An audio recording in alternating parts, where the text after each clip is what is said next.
Hello and welcome to another episode of Future Steps Creative FSC, the podcast that talks about entrepreneurship and online business strategy. I'm your host, Marlon McPherson, as usual. And in this episode, I'm going to talk about 4 key components that makes up a successful online business. So if you're looking to start an online business, or if you're already up and running and you need to kind of find some kind of clear pathway to make things happen for you and to be more effective at running your business, your online business, I'm hopefully going to inspire you to look into some aspects of what you need to be doing. That is going to give you the best chances of achieving the success that you so desire in your online business venture. So I'm not sure what I'm going to call this episode yet, but this is episode 5, I believe. And if you haven't checked out the previous episodes, obviously I'm only up to 5 now. So this is a weekly podcast that I'm putting out, and I would encourage you to check out the other episodes as well. Hopefully you'll find some value in those. And if you could, just before I jump into the content here, if you could leave me a review on Apple.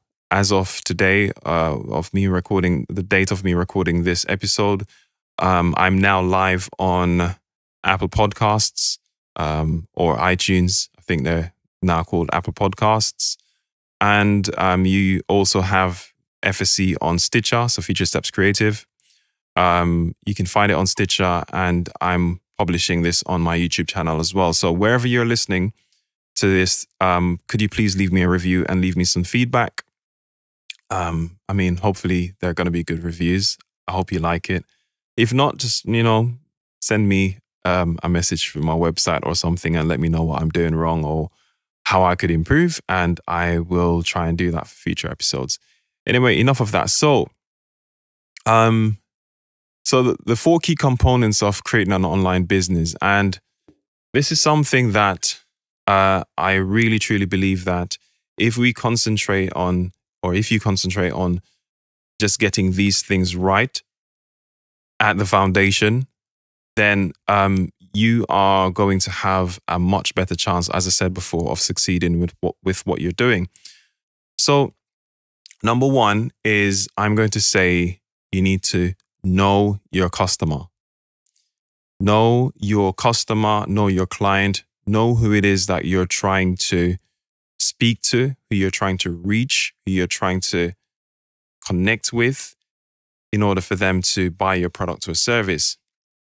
And when I say to know them, I mean to understand them intimately with what they're going through and why you should create a product or service to help them overcome an issue, overcome a problem, or solve a problem, or to overcome a pain point. And ideally, you want to do this before you create the product or the service. Oftentimes, we jump ahead as entrepreneurs and we have this brilliant idea and we think, okay, everyone's going to want this. I'm going to go out there and build this product. I'm going to spend time and money and invest in this product, and just launch it out to the world and start blasting it out there to say, look, I've got this amazing product, come and buy it. And then what happens is crickets, you hear crickets chirping or whatever noise they make. No one's coming through, or if someone does come through, it's a trickle. It's not anything to write home about. So you want your product or service to land with a hit. And what I've learned is that you have to take a step back sometimes and do whatever it takes to learn about your ideal customer. And how will you know who your ideal customer is? You would have some idea of who you ideally want to do business with anyway in your head. And if you document this, that's a start. Identify, what age group they are, male or female. What are they likely to be like? And then one way of starting to find out about these types of people that you potentially want to do business with is by just talking to them. And all you got to do is ask questions and take notes. So you can talk to real people, people in real life. But if you just want to stick with the online world, what you could do is start participating in forums online, start jumping on other people's communities or jumping into other people's communities and becoming active, because that's one way you're going to learn about the people that are potentially going to be your customers, as long as whoever's communities you're jumping into are sort of related, or, you know, they're ideal from the perspective of what you've already got in your mind. Because now what you want to find out is what they're struggling with. And people are going to be posting on social media. They're going to be talking about the things that they're struggling with. You're going to see questions all the time. So that's one way to find out. So you need to gather your information about people and who your ideal customer is going to be. The schoolboy error or the schoolgirl error is to say, when someone asks you who's your ideal customer, to say, oh, everyone's my ideal customer. Everyone's going to buy my product, or it's for everyone. But that's actually a terrible way to look at it, simply because you cannot please everyone and be everything to everyone. So you have to kind of like narrow things down as much as possible. And the more you narrow things down to the specific type of person or group of people that is going to be your customer, you will be better capable. You'll be much more able to write copy about your product or service. You'll be able to write the content that is required for your marketing in a more intentional and specific way, because you're going to now talk to just that particular type of person or just that group of people, rather than saying, rather than writing generally and trying to cast too wide of a net. So this is going to help immensely with your efforts when it comes on to launching your product or even designing the product, and being able to do your marketing to bring in those people that it will resonate with. So do your research and document user profiles. That's the ideal way to do it. And this is something you can play around with as you learn more. It can be a working document, but make sure you have your user profiles built out. It could be as simple as just saying, oh, I'm going to serve this particular age group, demographic, and people that are struggling with X, Y, and Z. And based on the research, you would have picked out these particular problems because you know that's what is worth solving, because not all problems are worth solving for people. Some people have problems with particular things for years and they'll moan about it, but they're not prepared to make any effort to change anything. But there's some things that they cannot ignore and they want to solve these problems. These are more the pain points because they can't bear to deal with it and they are willing to take action on it. So that's where we need to kind of find out what is worth taking action on for them, and then building that product or service to resonate with that pain point. All right, so that's enough about knowing the customer or knowing the user. The next thing that I've got here is positioning your brand. Positioning your brand, or positioning the business or the product or the service in the marketplace so that it can be differentiated in a way that people are making the choice to go to you as the obvious choice when they see you amongst your competition. So positioning just means that you're going to intentionally put forward a certain perception of your product, your service, your brand. So this comes down to writing your messaging. So the things that you say about your product or your business, the way you write your content, the way you create the experience that someone goes through when they come in contact with your business. So whether this is over the phone or on your website, or if they speak to you face to face, or if they see your product or service out there in some way, shape, or form, they can feel that there's a certain amount of personality attached to it, and they can easily identify the values that you uphold. above everyone else. And this is what people are going to resonate with when it comes down to brand positioning. This is one of the reasons why some of the top brands in the world do so well, irrespective of how much they charge for their products. Key example is Mercedes, Apple, all these big companies. They charge a premium for what they do and the products they build. However, they have no shortage of customers flocking to them to buy their products and services as soon as they release a new product, simply because they connect through their positioning. They feel strongly about what they stand for and what they represent, and they welcome people who have the same ideology, the same values. They want to connect with those types of people. So people, when they buy a product or service, they don't just buy a product or service for the sake of it or just because it solves the problem, right? There's always multiple options that can solve the problem, but the reason why they make certain choices is simply because they feel that connection and they want to be a part of what that company or that brand stands for.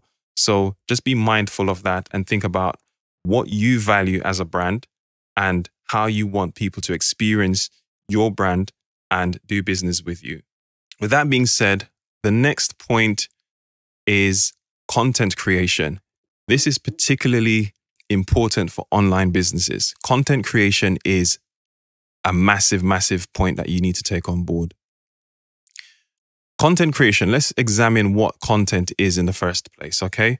So content is really any information that can be packaged up and distributed in a way that it's easily consumable by people. So content includes videos, a podcast like this, written content such as blog posts and articles, anything that's out there that is able to help someone solve a problem or overcome a pain point or help them achieve a particular outcome. So this could even be to entertain them. Maybe they're bored and they want to be entertained. In the case of a comedian could put out, funny videos or a podcast or write jokes and blast it out on social media, and it connects with a particular type of person, a particular audience. And guess what?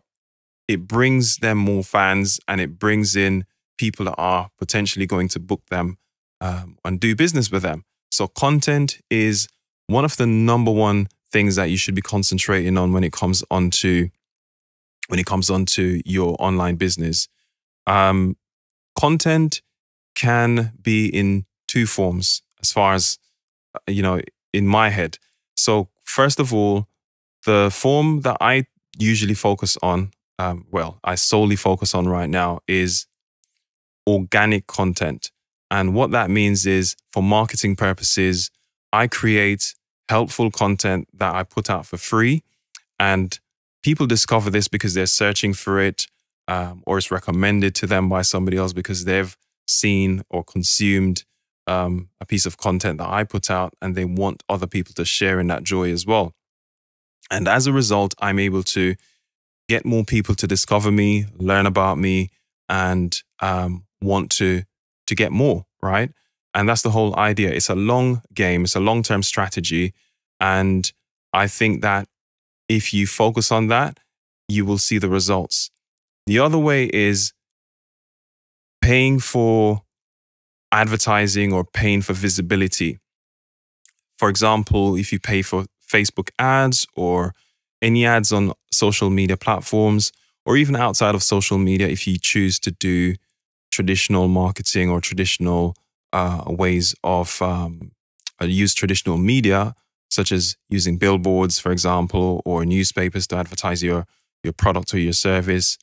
Either way, you still have to put out some kind of content. You still have to write and publish something for people to actually discover what you've got to offer. However, with paid advertising, it, first of all, it's something that can become expensive if you have only a limited budget.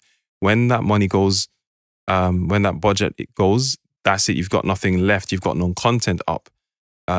So with content marketing, organic content marketing, where you put out content for free, like I am doing now, that's something that's always going to be there, irrespective of whether or not you're spending money on it.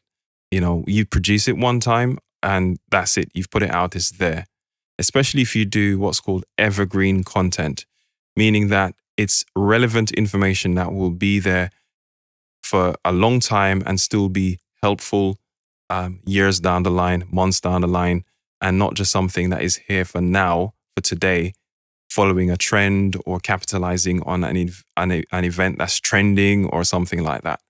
I mean, you could use things like that to, I guess, enhance what you're doing or to add another angle to it if you go with trending topics, for example. But evergreen content is the way to go if you're looking to build long-term strategy for content marketing.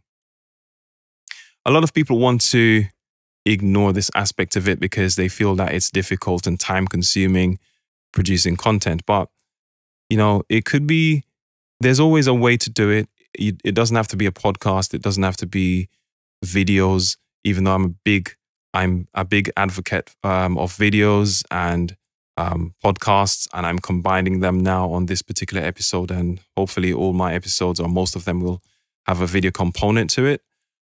This is the best way I feel that you can connect with people. So if you can just turn on the mic and talk, then that's great. If you feel like you can't do that, and if it doesn't make sense for your business, writing, you might have good writing skills.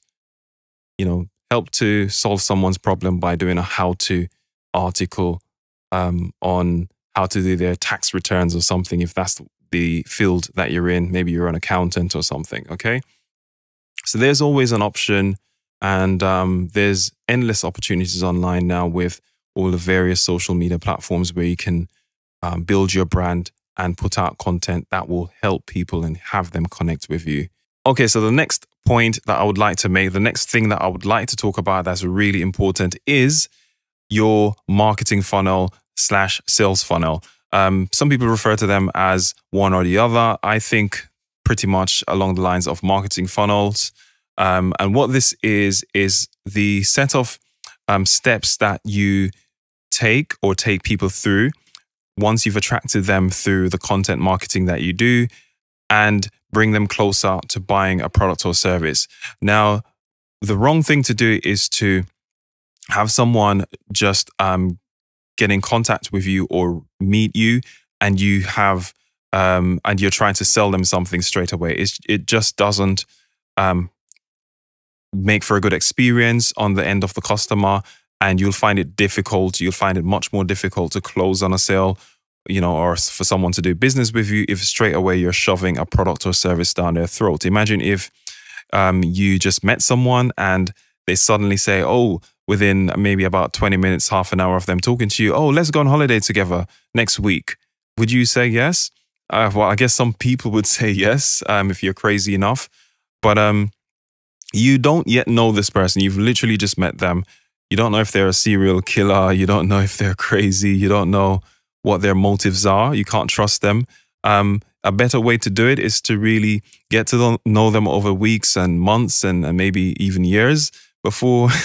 Well, that's a bit long, obviously, in the sense of business, but you get the point. You could get to know them a bit more, and then you'll be more likely to say yes to them because now you know enough about them to trust them. You know what they're like, and you actually get to like them. The same thing goes for business. You have to get to know, someone has to get to know you, they have to like you, and they have to trust you in order to take that plunge. And think about it. You don't just see a product or service anyway for the very first time and you buy it. You have to do research. You have to kind of like figure out the brand, what the customer service is like. You have to figure out what it's like to do business with this company. Do they stand behind their products and their services? Are they well intentioned, or do they have the right intentions and the right values that make you feel comfortable to do business with them as opposed to somebody else? You know, what are they like with their communications? Are they responsive? All of these things make a difference when it comes on to deciding on as to whether or not someone does business with you. So the aim of a marketing funnel is to have people make smaller steps to lead which then leads to you pitching a product or a service eventually. Or before you even pitch a product or a service, you might even end up having them ask you, how can they work with you? Because what you need to do is to be providing so much value to them that they become a big fan of yours, a much bigger fan of yours than before they opted in to your marketing funnel. So the marketing funnel, the steps that you would usually take is, first of all, you want to capture the leads that are coming through to your business or to your brand. And the way you do this is by creating a mailing list. This is something that's really important, and it's one of the most valuable ways and valuable things that you need to have in your business and valuable ways of doing your marketing.